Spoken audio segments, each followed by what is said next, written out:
ऐलान करते हुए राष्ट्रीय खनिज सेना के अध्यक्ष मकाड़ा जी पहुंचे हुए हैं। क्या लग रहा है कि जानबूझ के अगर वसूली हो रही है बस ड्राइवरों के साथ सरकार पड़तालना है। एक बस चली है, ऐसे एक एरोप्लेन भी चला था। आपने कितने एरोप्लेन सीज कर दिए? कितनी एरोप्लेन की कंपनियों पे आपने नोटिस दे दिए? समझ गए? हाँ चलिए, वही बोल रहा हूँ। एक बस चली है, 33,000 बस वालों पे जुर्माना कर रहे हो।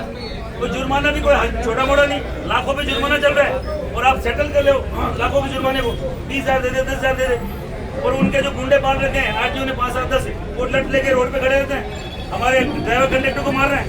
इनको कोई सुनने वाला पूछने वाला नहीं है। 2 दिन से यहाँ बैठे हुए 33,000 लोग है सरकार। 33,000 तो ये बता रहे हैं और 35-40,000 ही होगी। अगर 33 भी मानते हो, एक ड्राइवर, एक कंडक्टर, एक हेल्पर और एक बस का मालिक 1.5 लाख होते हैं। किसी को बाहर वाले को बुलाने की जरूरत नहीं है। रोड चक्का जाम कर देंगे, विधानसभा भंग कर देंगे 2 मिनट में। हमें जाम करते हुए समय नहीं लगेगा। और आज सीधी सी बात है, और मैंने कल से 2 दिन से मेरे उत्तर ऑपरेटर जानकर उनका फोन आ रहा था कि हमारे साथ ये हो रहा है। और कल अध्यक्ष जी ने एक बाकायदा ऐलान किया था कि हम लोग मोदी जी की रैली में बस नहीं लगाएंगे। और आज मेरे साथ ये भी ऐलान कर रहे हैं कि हमारी बात आज नहीं सुनी गई तो परसों मोदी जी के सभा में काले झंडे दिखाने का काम बस ऑपरेटर भी करेंगे। करेंगे नहीं करेंगे? ये अध्यक्ष जी का है। मानक पूरे नहीं कर पाते इसलिए चालान काटे। तो तुमने, अरे भैया तुमने ही फिटनेस का हमें वो दिया सर्टिफिकेट, तो तुम्हारे अधिकारी गूंगे मेरे हैं क्या? अब तक जो बसें चल रही थी, जब तक आग नहीं लगी तब तक तो बसें सही थी। अब तुमने एक बस जला दी, जल गई, कैसे दुर्घटना हो जाती है? सड़कों पे दुर्घटना नहीं होती क्या?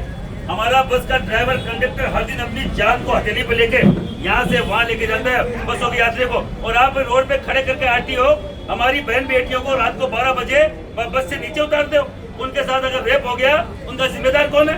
ये 2-5 आरटीओ जो कुंठित मानसिकता के हैं, क्या यही सरकार चला रहे हैं? क्या यही ट्रांसपोर्ट यूनियन चला रहे, मिनिस्ट्री चला रहे, पूरा मंत्रालय क्या यही चला रहे यातायात का? तो उन्हीं को दे दो फिर। तुम क्यों मंत्री बने बैठे? उनको बना दो मंत्री। कितनी दूर है साहब? ट्रांसपोर्ट मिनिस्ट्री भी यही है, मुख्यमंत्री जी भी 1 किलोमीटर दूरी पर ही है। ये रही विधानसभा। और हमने अगर वो दे दिया, हमने अगर वो चैलेंज दे दिया कि आ रहे हैं, तो सरकार ये काले झंडे इसीलिए मंगाए गए कि देख लो काले झंडे। और हर एक बस ऑपरेटर के, ड्राइवर के और बाकायदा हेल्पर के मालिक के हाथ में होगा। परसों 28 तारीख के दिन होगा कि नहीं होगा?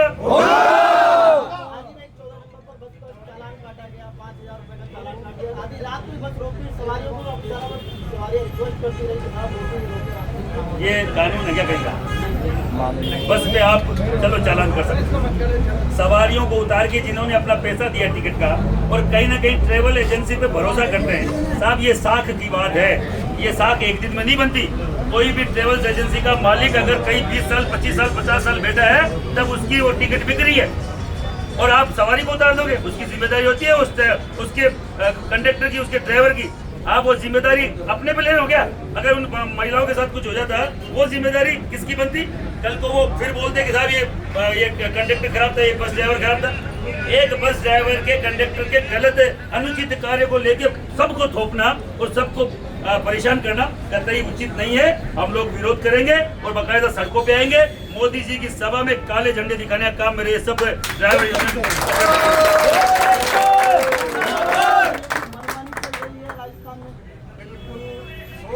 अधिकारियों की मनमानी चल रही है।